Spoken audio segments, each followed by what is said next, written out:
नमस्कार. परवा आषाढी एकादशी निमित्त संत परंपरा, वारी याविषयी माहितीपूर्ण व्हिडिओ ऐकत असताना बाबा महाराज सातारकर यांची करोना काळात घेतलेली एक मुलाखत ऐकली. त्या मुलाखतीमध्ये बाबा महाराजांना प्रश्न विचारला की तुमचं वय 86 वर्ष, 85 वर्ष तुम्ही वारी करत आहात. या वर्षी मात्र करोनामुळे वारी चुकली, याचं तुम्हाला वाईट वाटत आहे का? त्यावर बाबा महाराज सातारकरांनी उत्तर दिलं की सगळ्यात पहिले माझ्या 85 नाही तर 86 वाऱ्या झाल्या आहेत, कारण पहिली वारी ही आईच्या पोटात घडली. आणि राहिला विषय वाईट वाटायचा, तर गेले 86 वर्ष मी विठ्ठलाला भेटायला जात आहे, यात काय नवल. विठ्ठल देखील तेवढ्याच आतुरतेने मला भेटत होता, त्यामुळे आज त्याला चुकल्यासारखं वाटत असेल की दर आषाढी एकादशीला न चुकता मला भेटायला येणारे भक्त आज आले नाही.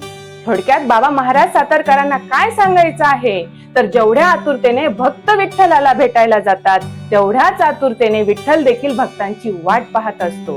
संत ज्ञानदेवांपासून ते संत तुकारामांपर्यंत कित्येक संतांच्या वाटेकडे डोळे लावून बसलेल्या विठ्ठलाच्या कथा आपण ऐकल्या आहेत. संत आणि भगवंत यांचं नातं हे आई आणि मुलासारखं आहे. त्यांच्यातल्या त्या ओढीचं वर्णन मी काय करावं. त्याच ओढीतून जन्माला आली ती वारी.